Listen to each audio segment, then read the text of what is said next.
You guys, I'm tired. Not tired of anything. Well, I'm tired of stuff, but I'm really just tired. So if you'd hit the like and subscribe button, I'd really appreciate it. So I am back with some questions from you guys.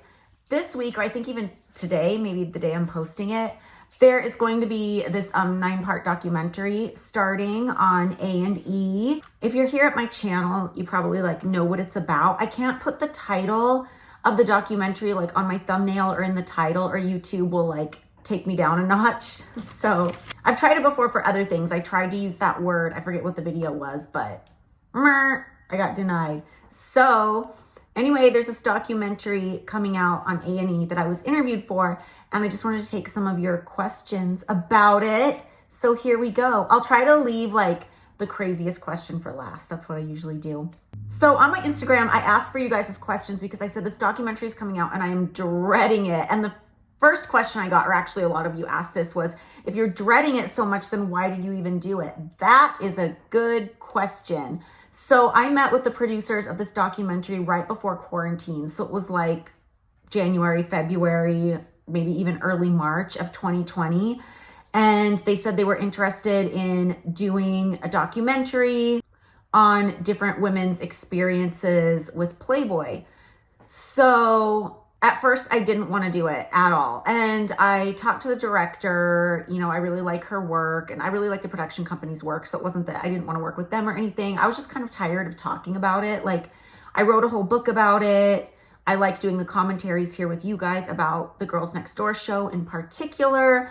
But I was just kind of tired about talking about the whole relationship aspect of it. It's not my favorite topic. There's some parts of it that were traumatic at the time, and I don't necessarily love to talk about it over and over. But here we are. Here we are again. How did I end up here? Well, let me tell you.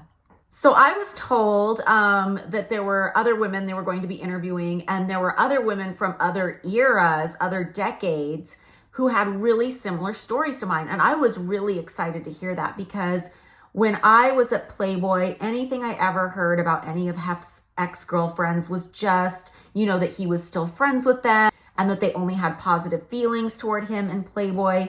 The stories I heard were always, very much from his agenda. I do know there was one woman he dated for a while in the 80s, and she had come out and had some things to say about her experience. But she was always painted by him and by kind of the Playboy world as being crazy, so to speak. He wrote a whole denunciation about her in an issue of the magazine, and then put his next girlfriend on the cover, which is kind of the level of petty that I aspire to. Not really, but it was kind of a major petty move. But she was always painted as kind of an outlier. Anybody who had anything negative to say about their experience was painted as this crazy outlier who had an agenda, as I'm sure, they've tried to paint me since then. So I really wanted to hear these women's stories. So I didn't want to do the documentary just because I'm sick of talking about it. I wrote a whole book about it. It's all there. All the information's there. You can reference it if you want. But I started to get interested in hearing the other women's stories. And as I was asked to do it again, I said, well, what if I interviewed these other women on camera? I'd be really interested in that. And they're like, no, we don't want to do that. We just want to interview you. So I was like, no, I don't want to do it. And they kept asking. And eventually I decided to do it just because I felt that, and I want to be clear, nobody was telling me this was going to happen. It was just a really strong feeling I had. I felt like they were definitely going to go ahead with the documentary with or without me. It had already been ordered by A&E. And I just got a feeling that either I could be there talking about my experience from my point of view, or other people would be talking about me. And it would be people who don't know what I was thinking the whole time, people that don't really know my whole story. People like to repeat hearsay as if it's fact. So I decided to do it, even though I wasn't really excited about it. Even the day I went to do the interview, and another one of my questions was, how long ago did I film this? I filmed it a year ago. So I had my first meeting with the producers right before quarantine. Didn't want to do it for a whole year. Finally decided I was going to do it. I believe I was one of the first interviews they did. I definitely don't think I was the first one, but I think I was one of the first. And I did the interview in, I think it was early February of 2021, right around there. And I did an Instagram story post that morning saying I was going to go be interviewed for a project, and I didn't know how I felt about it. I was very nervous. But I eventually decided to do it. And the reasons are, one, because I was really interested in hearing the other women's stories and being supportive of them. And two, just because I felt like it was either talk or be talked about. So I decided to talk, but I can't keep making decisions based on that, or else I would be talking for the rest of my life. So Hockey Makeup asks, will this be your last interview about it unless you're allowed to control the narrative? I don't want to definitely say it will be my last, because you never know what could come up in the future. There could be a particular project that really appeals to me for some reason.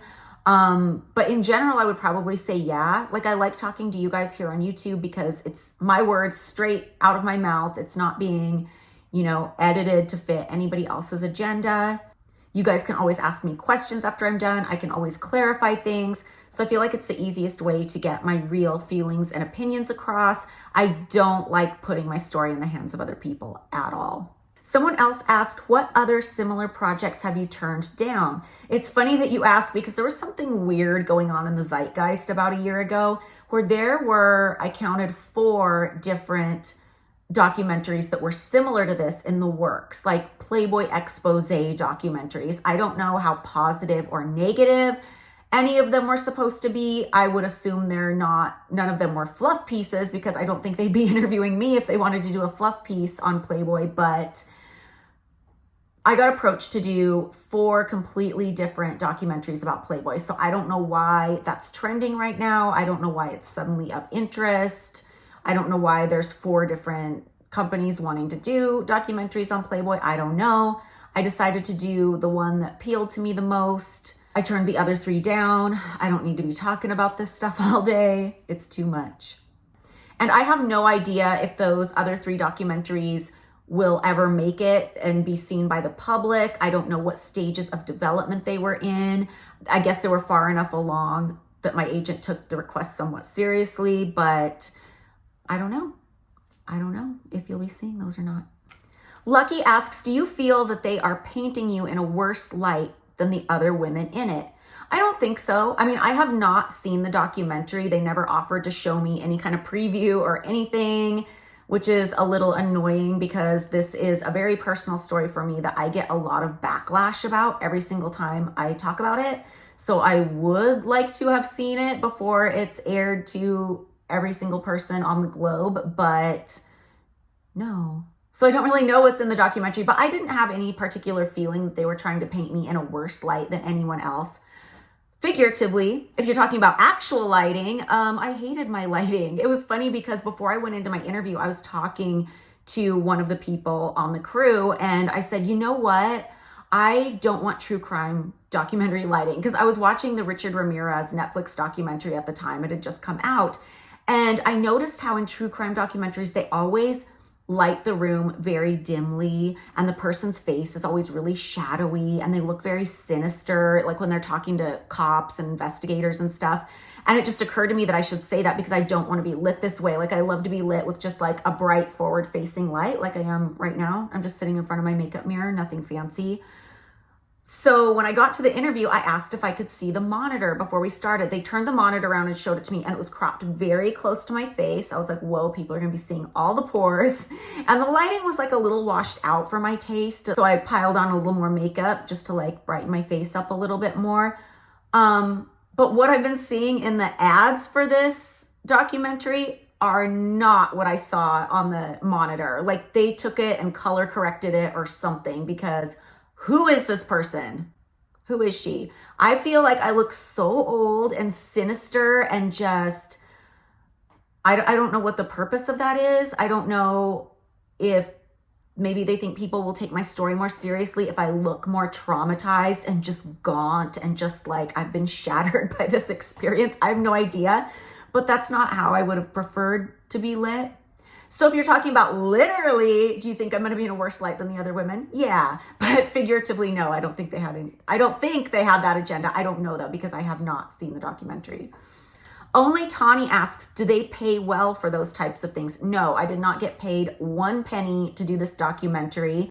Erica asks, will you do a commentary on it so you can correct any misleading editing? Oh, absolutely. If anything on there is out of context or not what I meant at all, certainly you'll be hearing from me on this platform or another one for sure. Megan asks, did they twist your words in this documentary? I don't know, because like I've said, I have not seen the documentary. I would like to think they wouldn't twist my words. That would be really unprofessional. But I have to tell you guys, what they can do these days with a Frankenbite, meaning when they take certain words that you say and kind of splice them together, is frightening. For example, if you watch any of my Girls Next Door reaction videos I do on this channel, I talk about sometimes how they will create a misleading scene by editing a footage of me just going like this with my resting bitch face, like right after Kendra did something loud. So it looks like Kendra's being loud and I'm so pissed. When in reality, like that wasn't the context that was happening at all. I'm self-aware enough to know that if Kendra's over there being loud, I'm not gonna be like this while the cameras are on, unless I'm like trying to make a point or something, which I wouldn't have been. But back then, they weren't really doing the crazy things they can do now with splicing words. I've done a pilot within the past year, and I saw a couple versions of this pilot where they wanted me saying something different. So they spliced my words together differently, and they did it so well that it truly looked like I was saying something I didn't say. It was frightening. It reminded me of like a deep fake or something. And I did this interview with someone else, and I texted the person I did the interview with, and I'm like, I didn't say that, did I? Because I know I didn't say it, because it's not something I would have ever said, but I felt kind of crazy because it looked like I was really saying it. And she was like, no, you didn't say that at all. But that's how crazy it is, and that's how real it can look.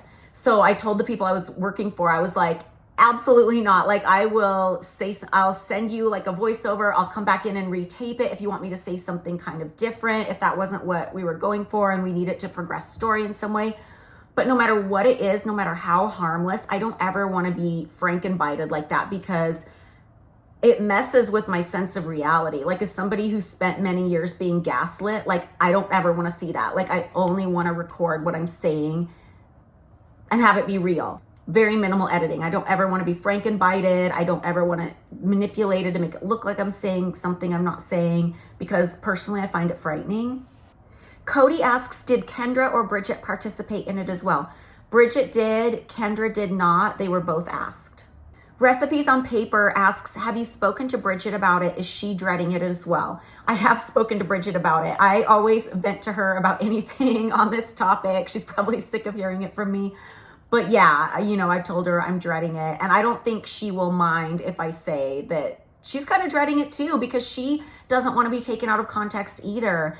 She wants to be very honest about her experience, but I know she doesn't want to offend anybody or hurt anybody, and definitely doesn't want to be taken out of context. So of course, I think anybody would be nervous. Melanie asks, do you feel this documentary has an agenda?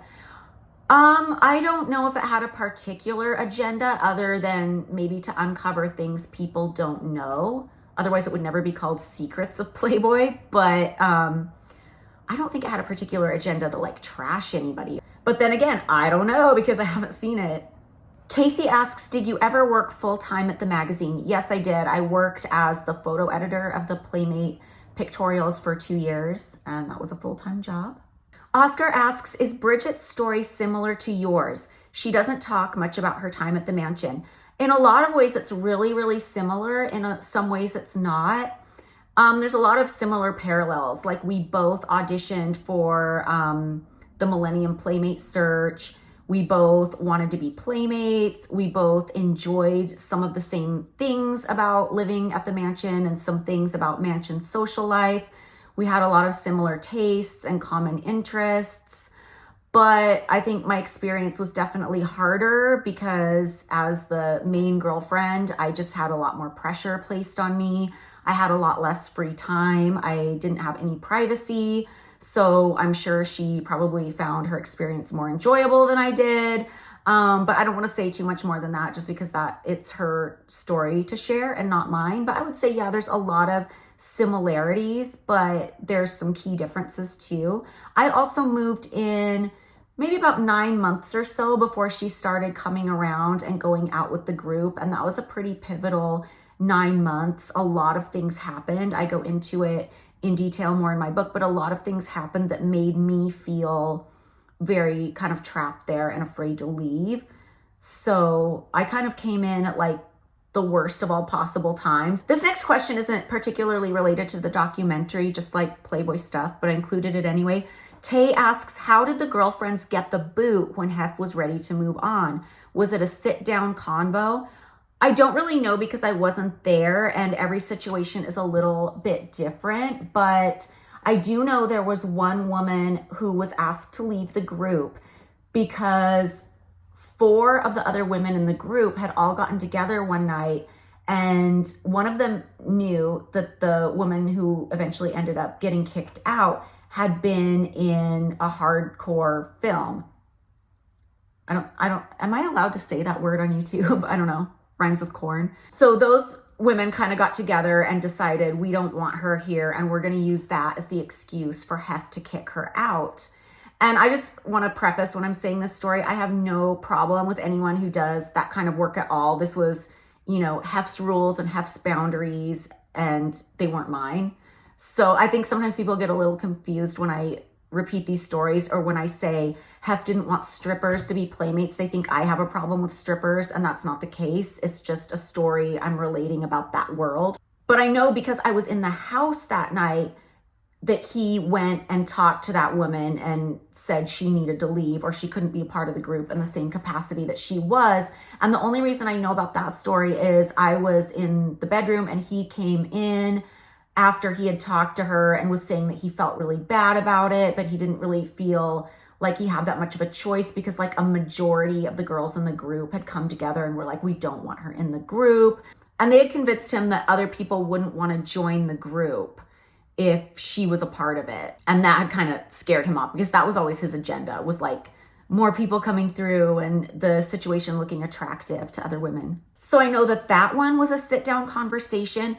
As far as other women getting kicked out, it wasn't always done in person because during one of the first months I was there, one of the girls was off visiting family or back at her hometown or something. And then one of the other girls tattled on her for doing something. And Hef was so upset that he let her know she was kicked out. I don't know if he called her or had a secretary called her. I don't know.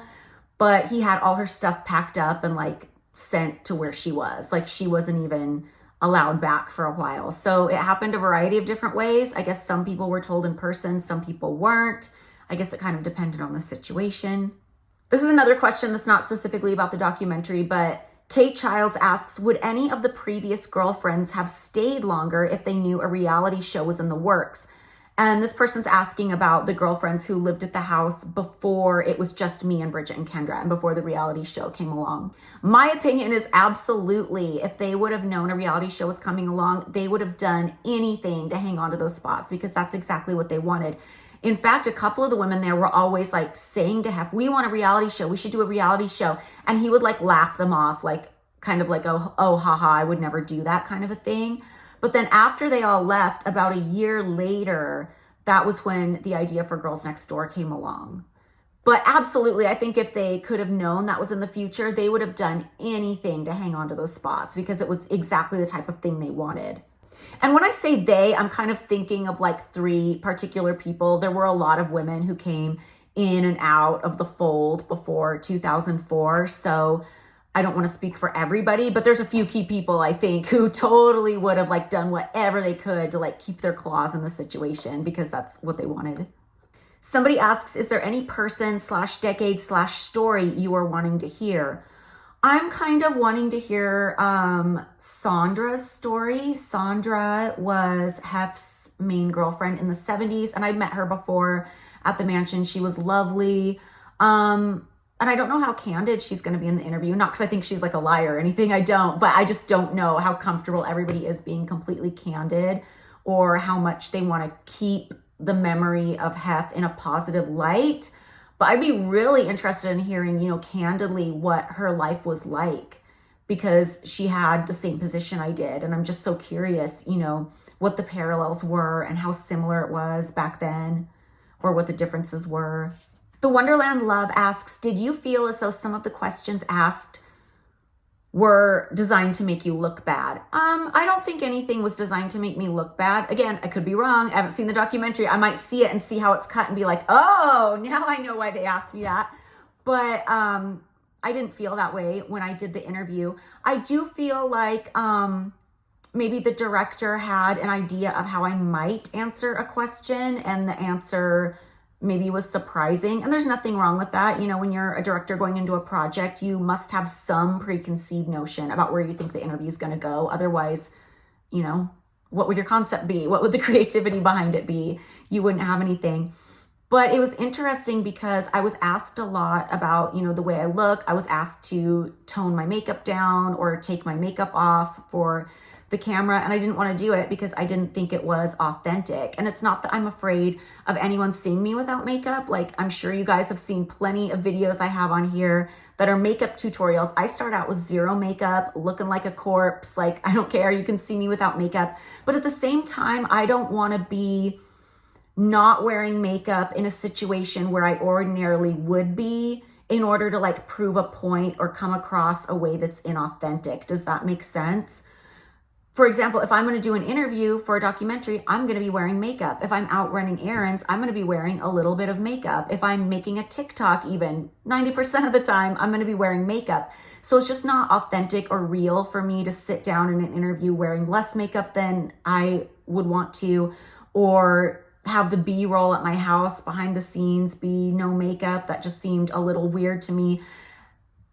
And it really seemed like they wanted that footage, and I don't really know what the idea behind that was. I don't know if the idea was in order to show growth, in order to show like her emotional growth and her journey, we need to see her not looking like a Playboy bunny. I think that might have been it, because I do look pretty similar to how I looked back then. And it's not that I'm trying to look like a Playboy girl or anything, but I always liked that look. Like, that was what attracted me to Playboy, the brand, in the first place. Is I would see commercials, because they used to run Playboy commercials way back in the day on TV, and I would see videos of the Playmates, and they just looked so beautiful. They all just had this shiny white blonde hair and this perfect skin and these amazing bodies, and it just resonated with me somewhere like deep inside me. I was like, I want to look like that. Like, that looks like the happiest, healthiest human being you could possibly be. Like, I just love that look. I don't know why. You know, you could go back to childhood and think of all the aesthetics that appealed to you growing up. Sometimes you don't know why. It's just like you're authentically attracted to it. And it wasn't because I thought boys would like me better, or I had a crush on, like, to look at Playboy. It was never anything like that. That was the kind of glamour I appreciated. And I think most people wouldn't assume that. And maybe that was where they were coming from. Maybe they were like, oh, she dresses up this way because she's wanting to appeal to men or something.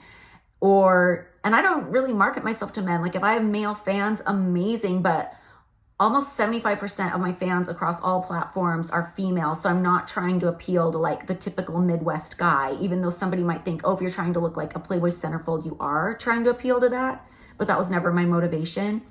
So I don't know why they were big into the no makeup thing. My guess is I think they thought, oh, if we want to show a more mature Holly and show that she's moved on from those years, she can't look the same. And maybe that's the story behind the lighting as well. Maybe it's like, let's color correct this to make it so dark so at least she looks like older and more gaunt or something. I don't know. But this is what I like looking like.